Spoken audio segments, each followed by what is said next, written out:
I'm going to mute everyone now. Sorry, folks. Welcome all. No. Kanj is muted as well. Oh, Kanj, don't mute. Muted. Can't hear her. No, she's trying to do it. I've unmuted. I haven't got her muted. There we go. I've unmuted. How's that? Can you hear me now? Yep. Fabulous.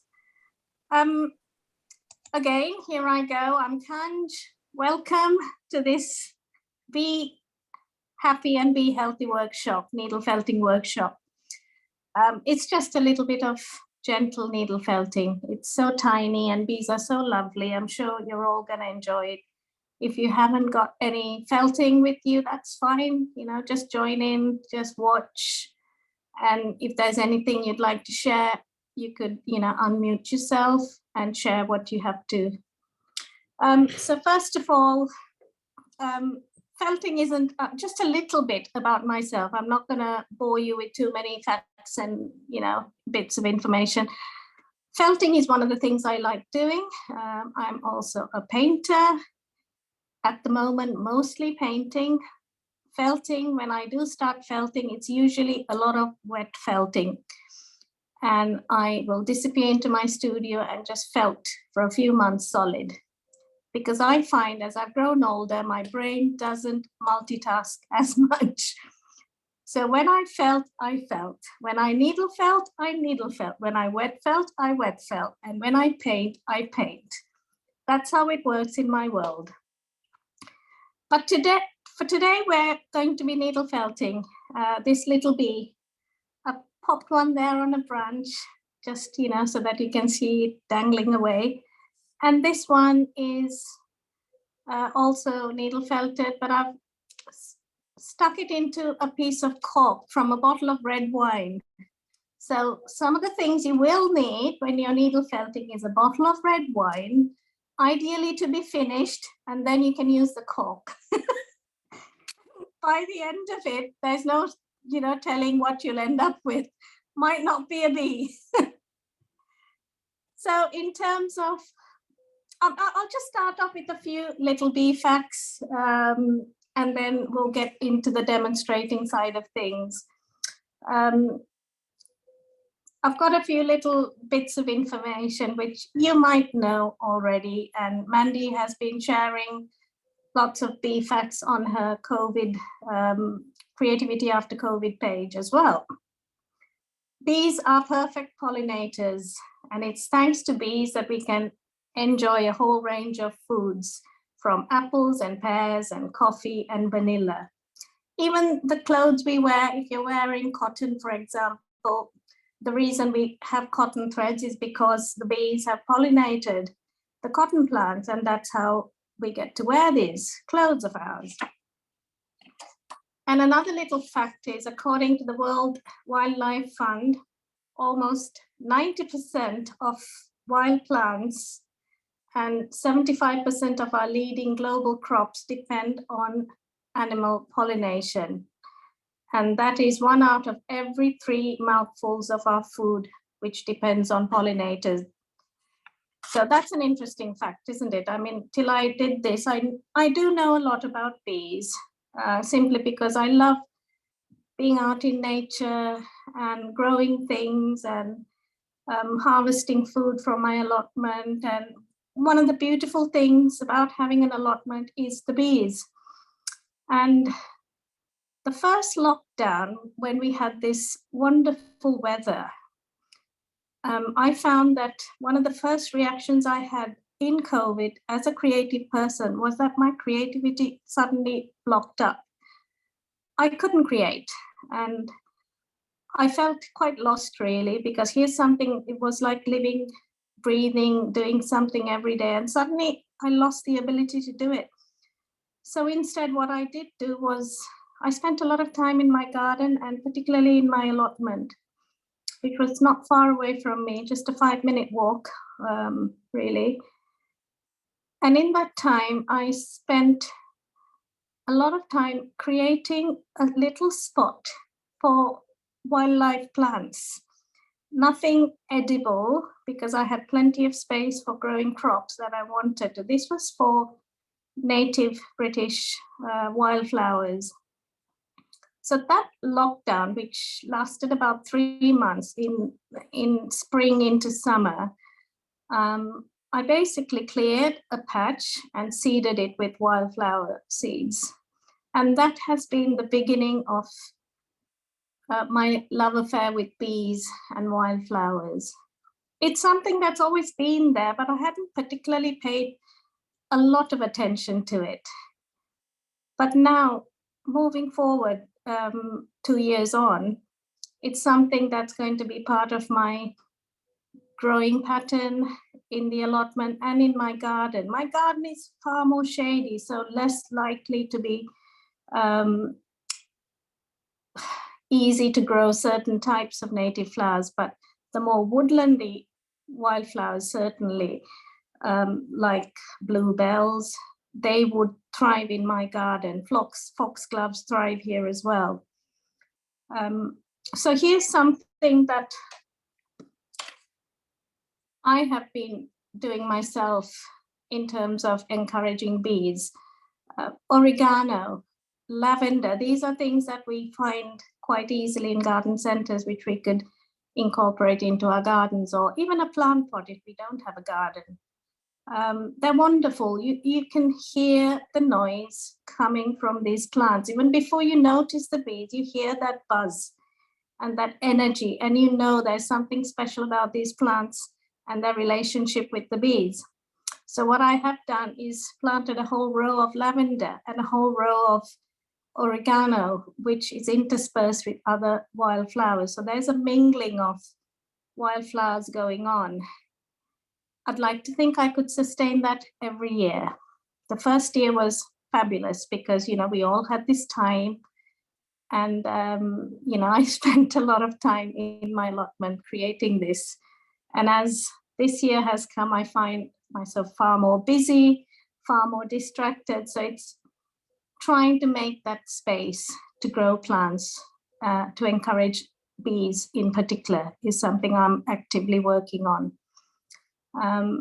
And just to give you a few more facts before we start our demonstration, really, our bees, we need our bees for many reasons, but they are under threat, and they're, a lot of species are, approaching extinction. So the main reason for the extinction is the loss of habitat due to the intensification of farming. Now, here's something that you and I can't personally control, but there is a process of lobbying our government through petitions to ban the use of pesticides, to control land which is growing, healthy plants, to reduce that, to protect these lands. These are things that we can do. So the main and crucial reason is the intensification of farming. That is the biggest reason for the loss of bees. And that has in turn created a loss of habitats for native plants and the bee population in the UK and globally as well. Climate change, with the loss of habitat comes, they're all interlinked at the end of the day, comes climate change. So as climate change takes place, plants that bees rely on to flower at a certain point in our season are not doing that because they're all a bit higgledy-piggledy, confused. So that pattern is changing for the bees, and that's affecting the food sources that they rely on at certain points in every season. So that's one of the things that's affecting bees. But in terms of what you and I can do in terms of growing a few native plants, maybe if we have a bit of lawn, leave a little bit of a patch to sprinkle a few seeds, wildflower seeds in it, or things like clover, red clover and white clover are loved by bees, and they do thrive in the lawn.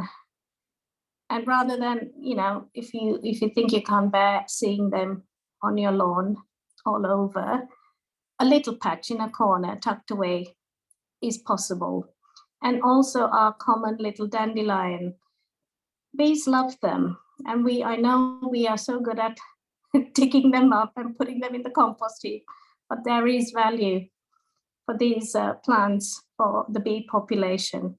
So if we maybe create a little patch and encourage a few wildflowers, right, like white clover, red clover, foxgloves, knapweed, honeysuckle, which is a common hedgerow plant, which I hadn't really realized. I see it as a climber that grows in trees in our gardens, but actually it's commonly found in hedgerows if you look closely.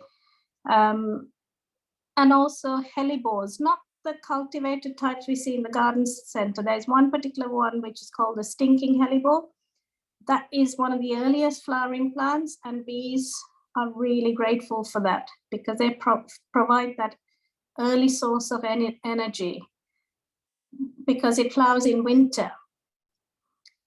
And that's something that I'm going to try and find this year because I didn't realize that. Followed on by the hellebore are the bluebell. They too are early, and that sort of follows on for the bees. And from then on, you have a steady flowering process of our spring plants and the summer plants, which will keep a steady flow of food source for our bees. So if you are ready, I'm going to start showing you what to do with this. First of all, I have a little needle felting pen. Really useful because it's got a nice little grip. If you don't have a pen, just a single needle will do the job. If you can all see me clearly, I'm going to start off with a little bit of yellow felt. That's number one. Okay. All you need is a tiny amount, not too much. And you roll it between your fingers.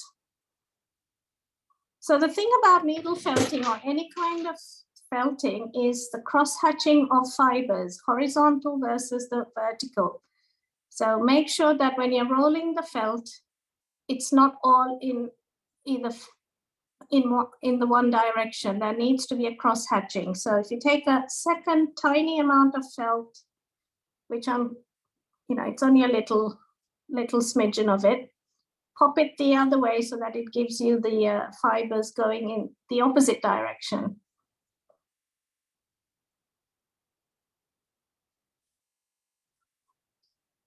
So in terms of size, you're looking at slightly larger than what you need for the body, because as you can imagine, while you're needle felting it becomes smaller, and then you can start needle felting it.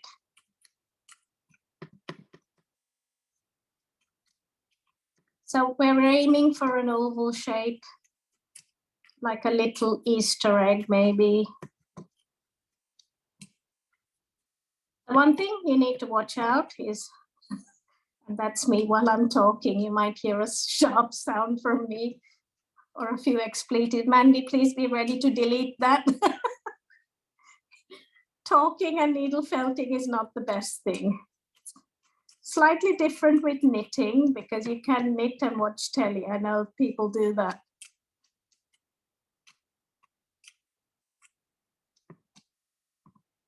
How is everyone getting on with their needle felting?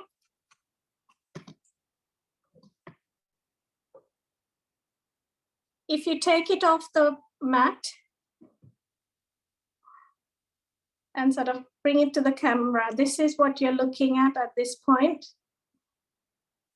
A little, that's it, Sally, that's it, yes. Yeah. So what you then need to do is just keep needle felting it to bring it a little bit tighter. That's what we're aiming for. So that any fuzzy bits are brought in. And keep turning it over so that you can do the bottom as well, or you will end up with a flat bottom bee, unless you want one.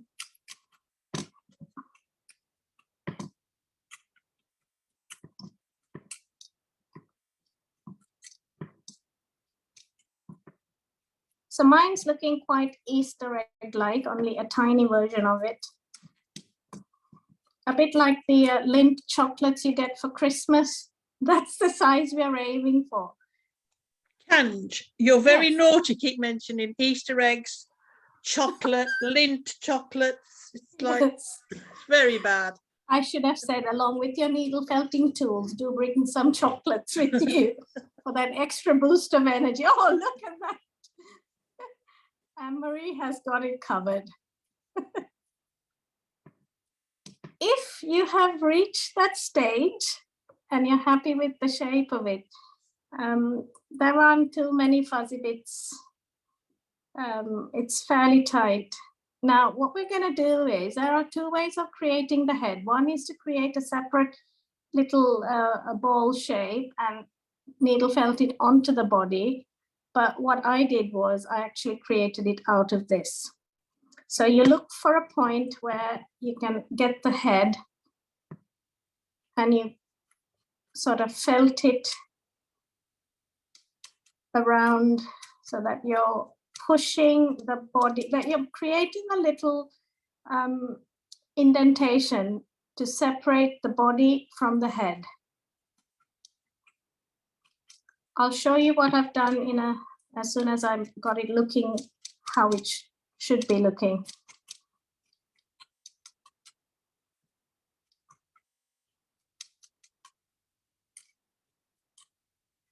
So for needle felting, you can use any kind of wool really. Merino wool is fairly easy to needle felt with, but any kind of natural wool works.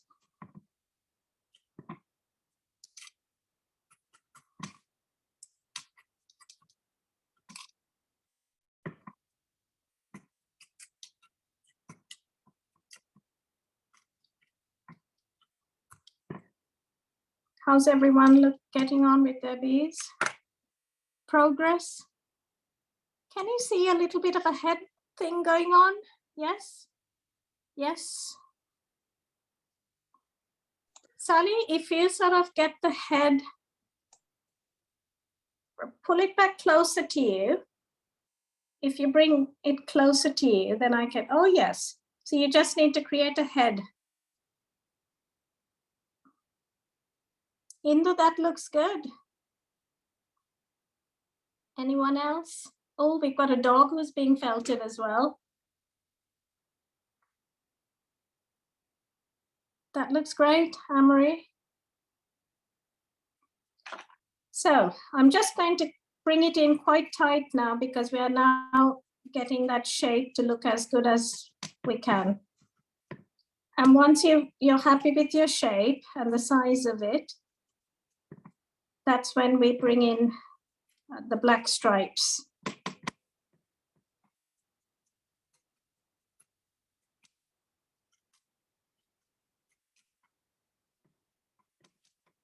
Right. See, every time you turn it over and you felt it, the bottom bit gets attached to the brush and that becomes fuzzy. Then you've got to flip it over, repeat, flip it over, repeat. And at some point they all come together. So don't be discouraged that, oh no, it's got fuzzy again. Oh no, I've got to do this again. It will come in fairly tight. And then the need to keep needle felting it becomes less. Okay, so I'm gonna move it along to the next stage, which is the next color, black. We don't need loads of this. We're just gonna create a few markings on the bee. So if you can see the stripes that I've done on that bee. Let's do that next. So maybe 3 stripes, one sort of for the bottom. Wrap it around your bee body. So basically, I'm just wrapping it in stripes. if you can see me, I know it doesn't look like much from here, but once you needle felt it, it becomes quite precise in terms of the stripes.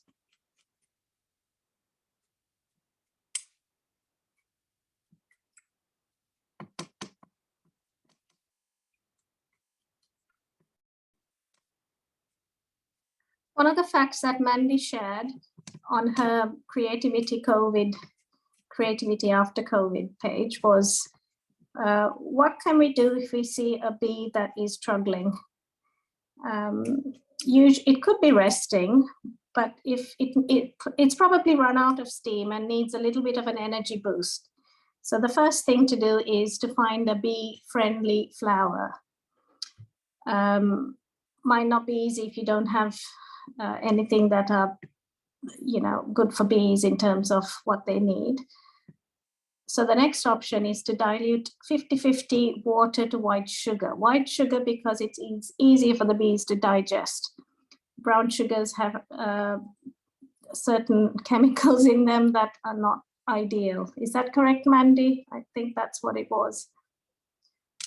So to mix it and leave it in a sheltered spot so that what the bee will do is drink from it, get a bit of an energy boost, and when it feels ready, it'll fly off again.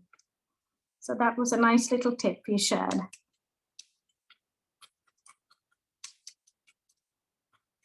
How is stripe 1 getting on? Anybody? Brilliant. Yes.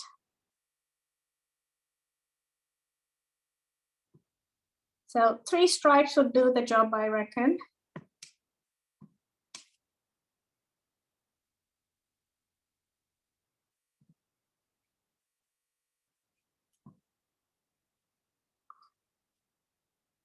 Now, I find needle felting quite therapeutic.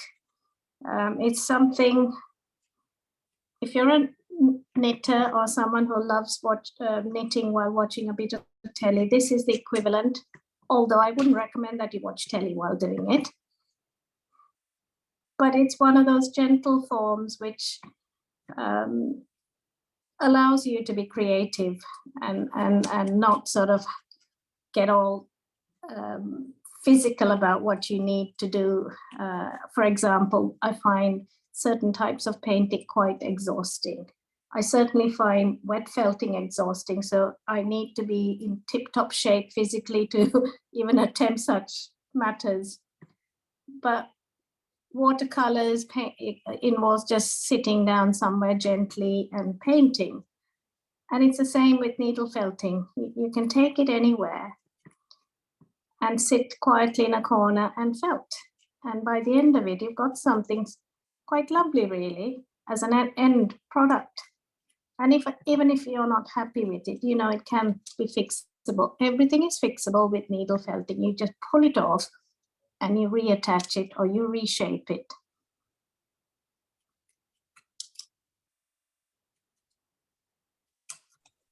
Kanj, I find wet felting a bit like kneading dough for bread, isn't it? It is. It's hard work. Wet felting is really hard work, and I found my energy levels are not what it used to be. So that's one of the things that I do it when I start doing it. There's usually a reason behind it. It's usually for an exhibition or this sudden idea that I've had.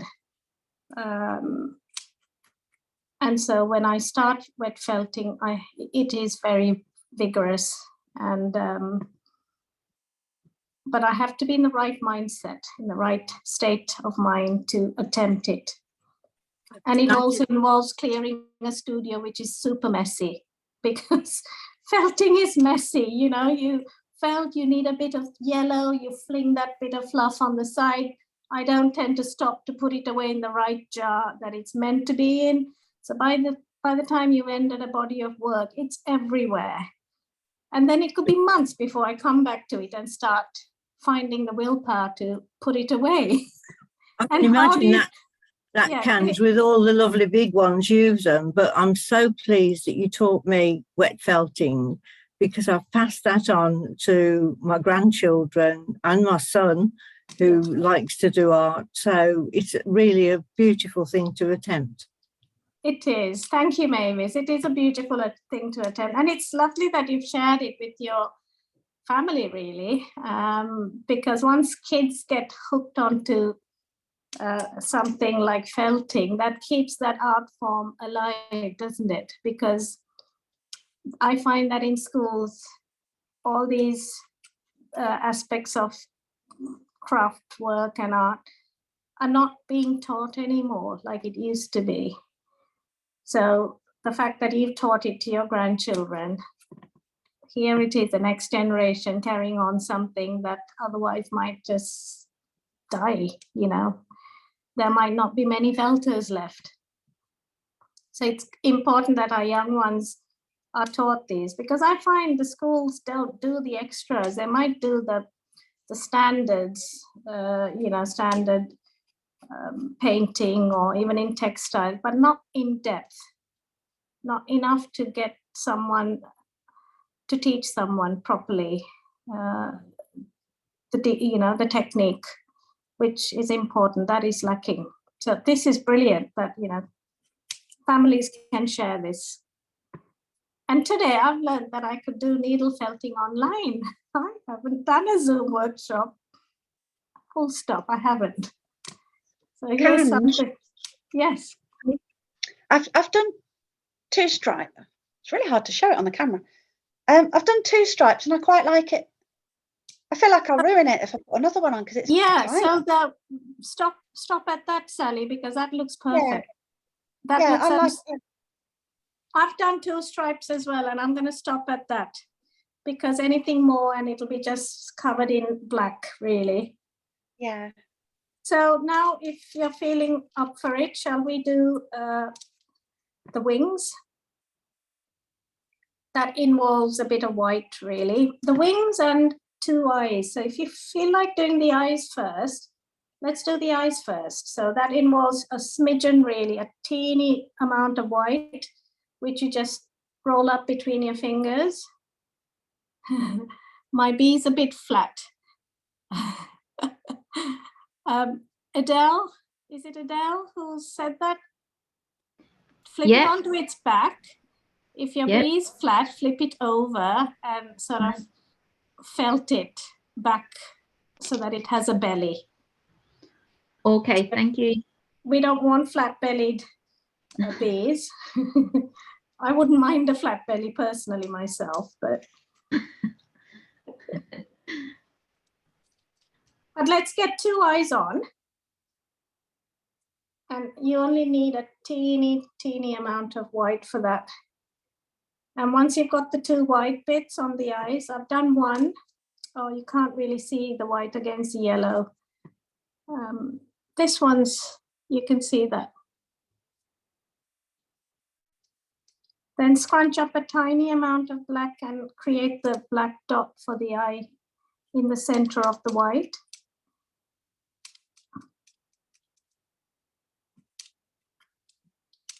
I did stab my fingers there and I didn't even squeak. So proud of myself. Usually I'm far more vocal when I've done that. Okay, now I'm putting the pupil for the center. Is everyone at this stage or not yet? Carol, how are you getting on?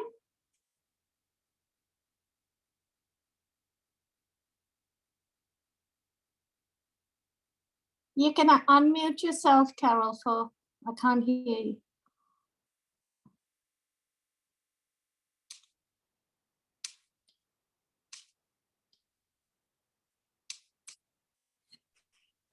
Hello, can you hear me? Yeah. Oh, lovely. Yeah, I'm just really enjoying watching. I just feel as if I try and do it at the same time as I'm watching, I am going to, swear a bit possibly. So I thought I better not. So, yeah, but I am really enjoying it. Yeah, Carol, I've been worried about that all through this, thinking, I'm going to stop myself and I'm going to do what I normally do, which is. I think you're very brave. No, I'm just really, I've taken notes and I know what you're doing, so I will have a go, but Okay. just not at this time. I'm just really relaxing and enjoying and listening about bees. It's all wonderful, lovely, lovely. Wonderful, wonderful. On that note, when you guys have finished creating your little beads, do pop it on the Creativity After COVID page, or send me the image or Mandy the image, and we can share it with everyone. It would be, really lovely to see what you've all created, really. It's a bit hard for us to see it here, but certainly would look lovely up on social media for us all to share. Okay, so I've done the two eyes. They're a little bit cross-eyed, and one black is definitely far too big. It looks a bit starstruck, really. So I'm going to get that a bit tighter.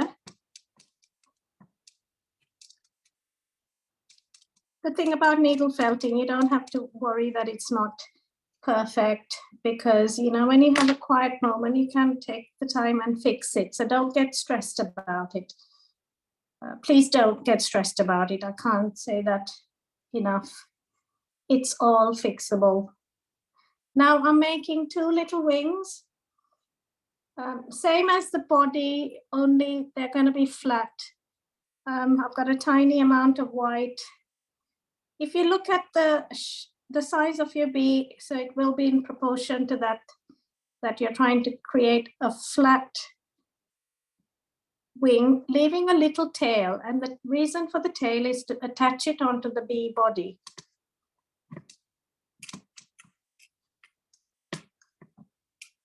And keep stabbing. So we're not looking for a three-dimensional shape with the wings. It's going to be two-dimensional.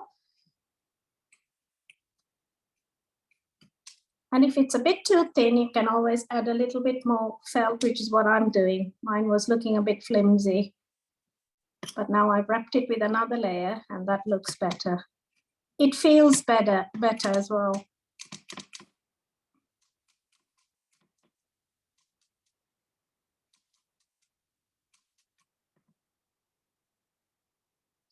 So wing number one, that's what it's like a little flower petal, isn't it? That's the shape for pansies. When I make pansies as brooches, the petals are usually this shape. So it's a teenier version of it. Speaking of brooches, here's my little Be Happy brooch, everyone. I just thought I'll pin it for you to admire. Can you see it? Shall I bring it a bit closer for you to have a look at?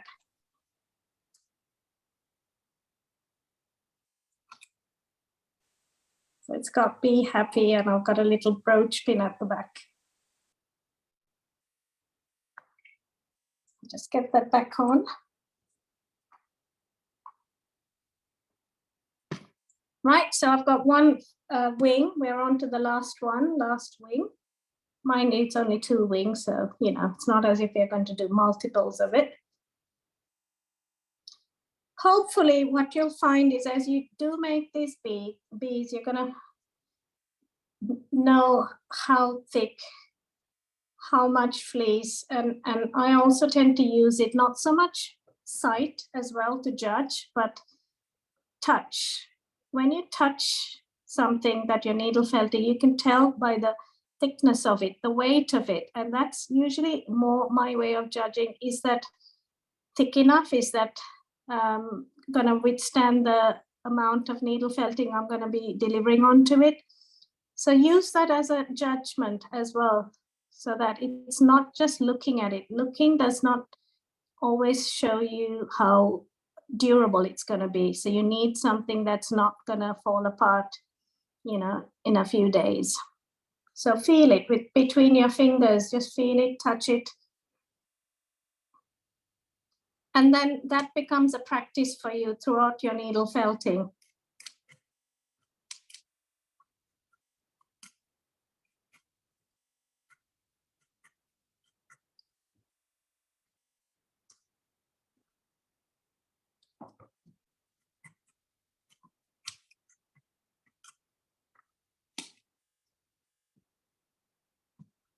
So just carrying on with a few little tips about what sort of plants, if you are interested in growing a few bee-loving plants in your home.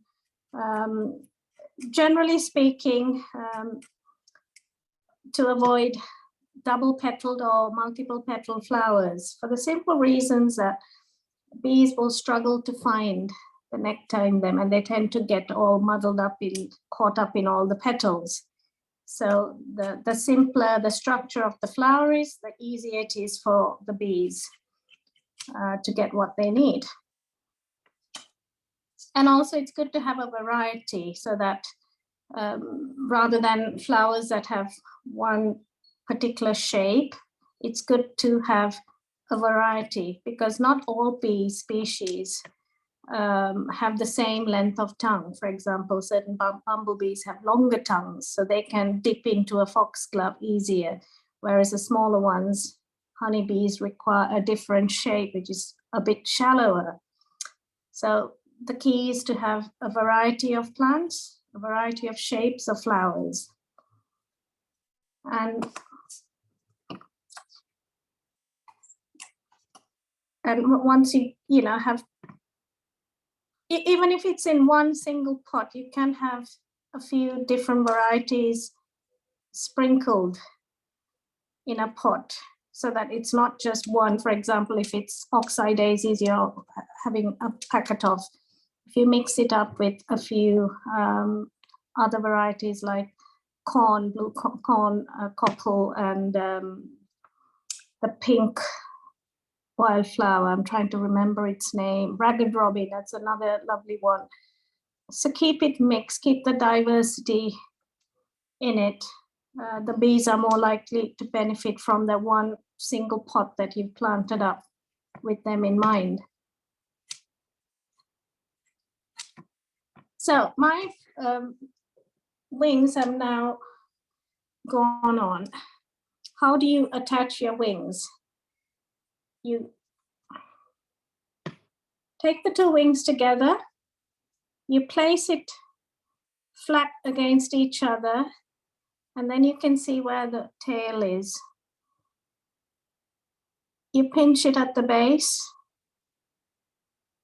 and then you basically pop it on the top of the bee at the base of the head, and you sort of needle felt the tails in, not the wings, just the tails have to be needle felted in.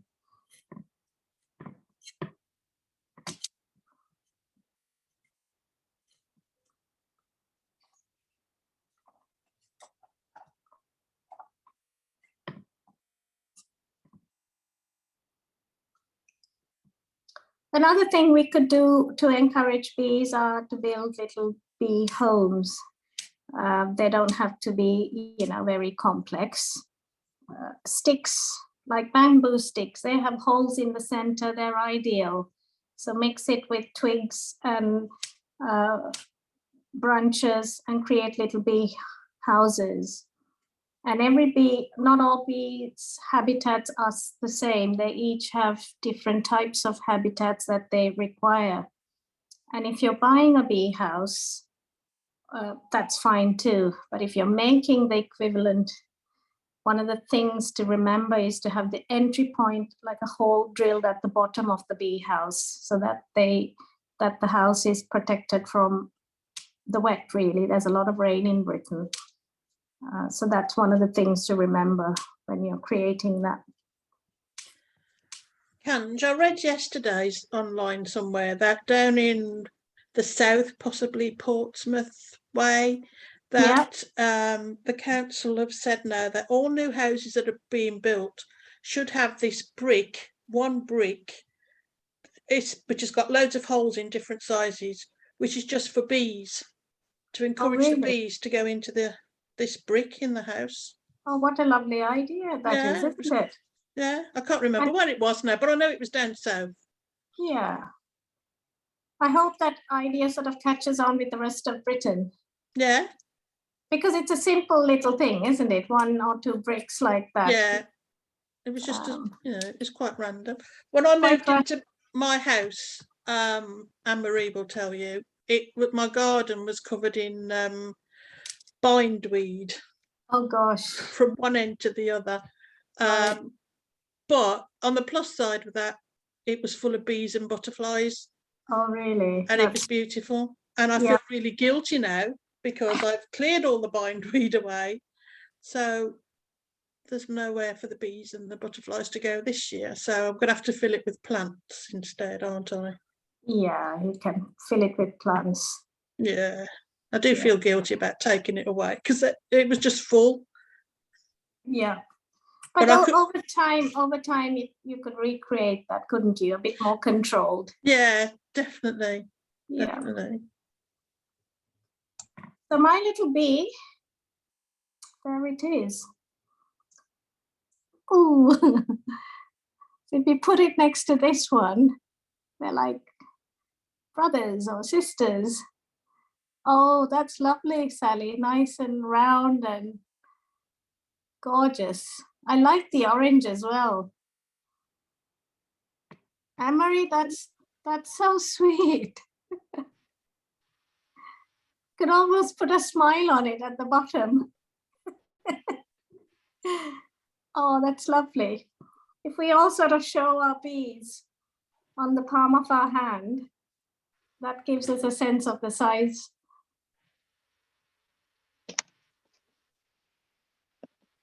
Oh, look at that. Wonderful. Linda, that looks lovely. Yeah, aren't they fab?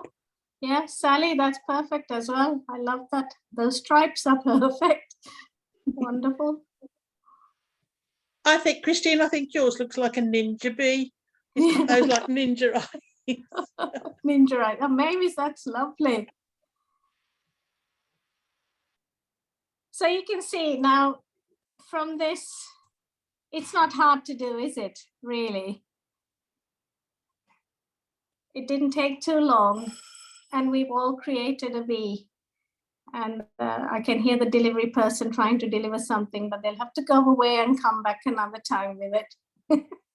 Can't be urgent.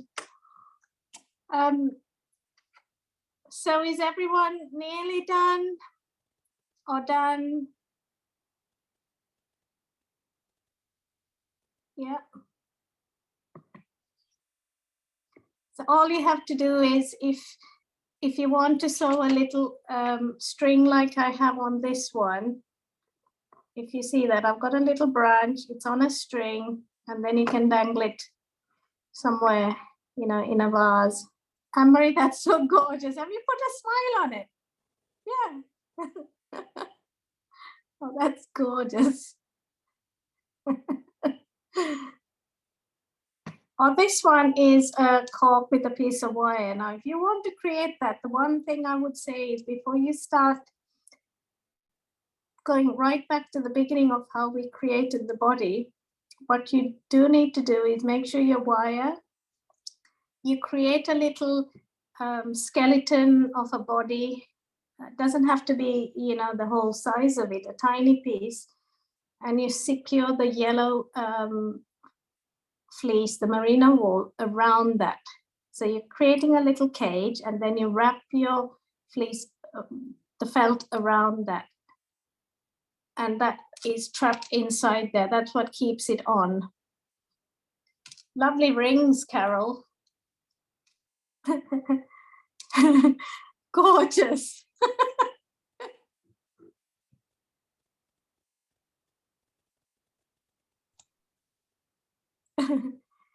And so that's the only little difference. You don't have to, and then you've got your cork and you insert it in the cork, you know, have a little twist on it, and that gives you another way of displaying your little bee. And on a final note, I'm going to leave you with a few little bee facts. I think, Mandy, you popped this on as well, and I took it off your information page. Did you know that there are 24 species of bumblebees? That includes the honeybees, and 240 species of solitary bees in the UK. So that's a little fact that I've taken off from Mandy.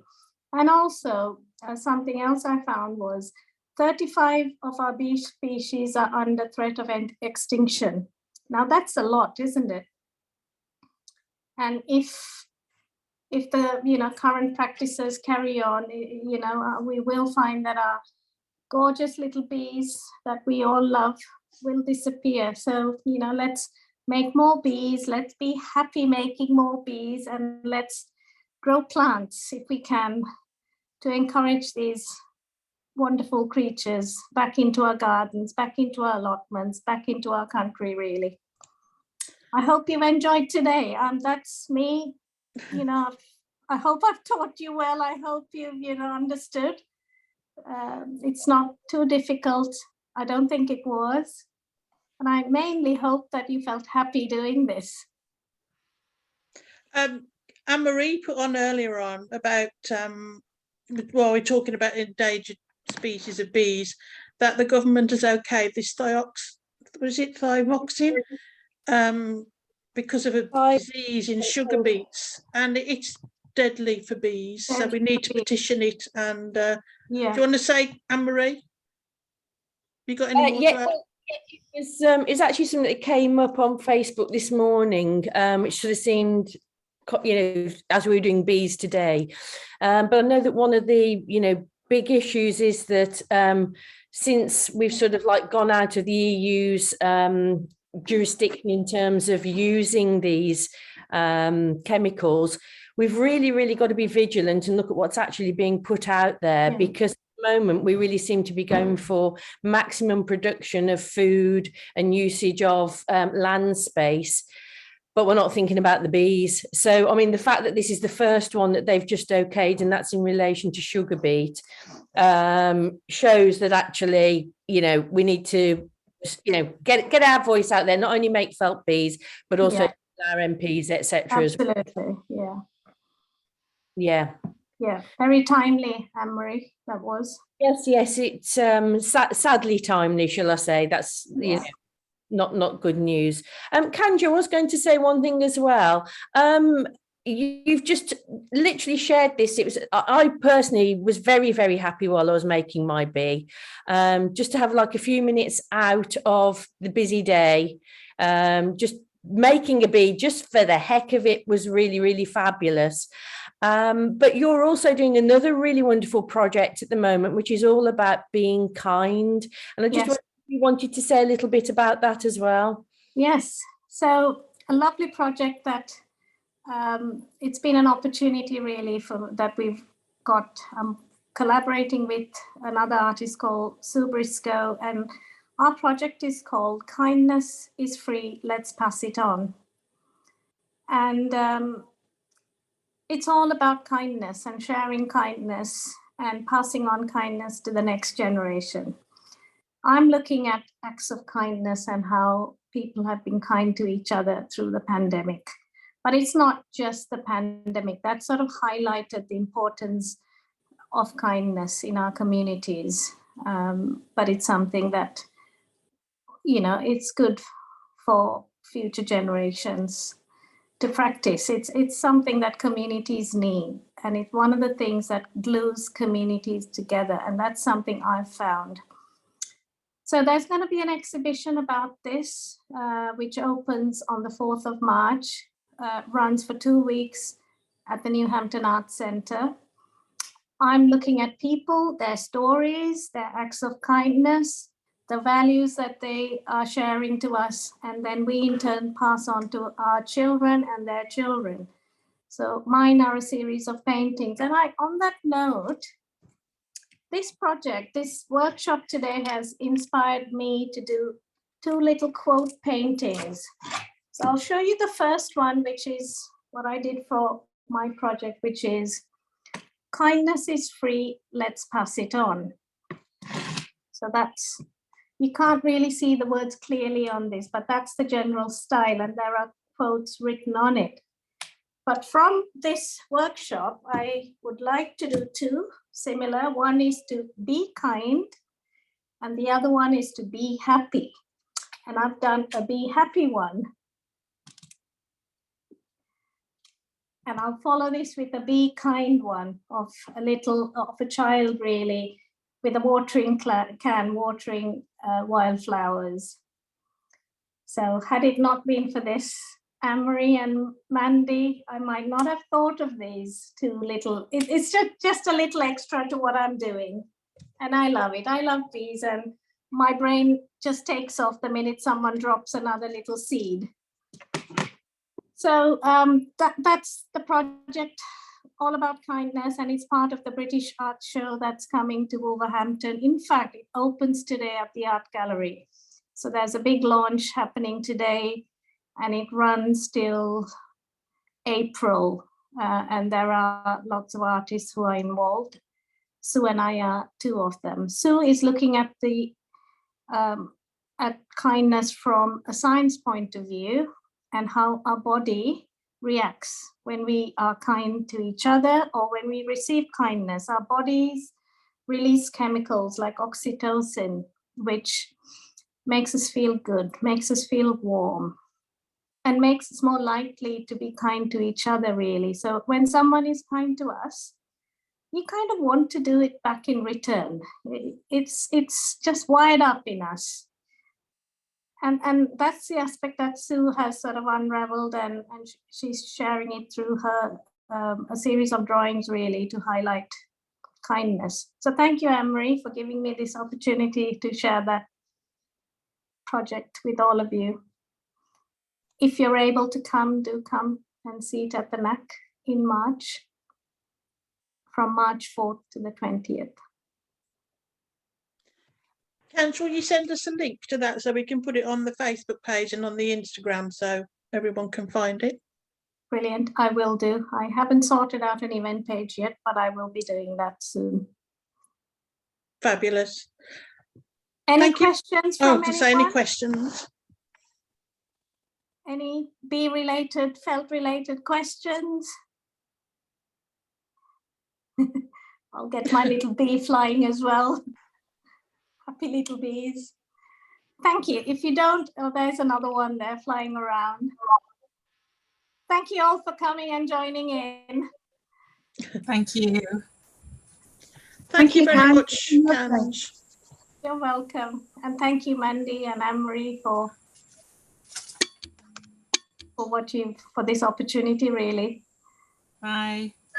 Thank you. And we have to say thank you to the Arts Council too, Arts Council England, for funding our project. Yes, indeed. For which we're very grateful. Yes. So we've got a few more sessions coming up. Next week we are drawing with Catherine Suter-Caddick, who is an illustrator. And it's about how to draw and express your feelings through drawing and art. And then we've got a couple of singing workshops coming up, which if anybody wants to take part in that, and how to make music with Mary Keith and Alex Van, they should be interesting. Apparently you all will be on mute. Whoever takes part will be on mute, so we're not going to it's not going to sound like cats being strangled or anything. It's just like that's good, because I'd already ruled myself out of that, but now I might just join in and no, definitely not, because as we experienced before, there's a bit of a delay, and there was a bit of an echo before. So I know Mary wants to sing in the round, but I think that's a bit extreme, really. So yeah, so look out for those. Those are coming up, and then we've got Cully, who is the poet laureate for Wolverhampton. She's doing a workshop on the 11th, I think it is, 3rd or the 11th. I'm not quite sure which one it is. And she will be, again, how to express ourselves with words, but you can't find the words, and then put that into poetry. So that should be really fun. So I hope some of you will come along to that. But thank you very much, Kanj. It was really interesting. Very quickly, I meant to share with you. Here's a couple of books that I borrowed from my neighbor. Now, I think Ruth, who's my neighbor, is an expert at all things wildflowers and wildlife. This book is amazing. It's called Wildflowers for Wildlife. That's easy enough, isn't it? Written by Jenny Steele. A really lovely book. And the other one is Making Garden Meadows also by Jenny Steele. 2 little books that you might, like to own really, and learn a bit more about wildflowers. It's become my little Bible as well. So just thought I'd share that with you. Thank you again. Thank you all for joining in and, sharing this with a bit of bee love, really. Yeah, and don't forget to send us pictures of your bees, because at the end of this project in March, we're putting a bit of a montage together. Well, I say we, it's the royal bee, because I'm not doing it, of everyone's contributions. And if you want your bees to be included, please send us pictures either to Kanj or onto the Facebook page. That would be brilliant. Thank you very much, ladies, for attending today. Yes, thank you from me as well. Thank you, everyone. Thank you. I'm going to stop recording now. There we go.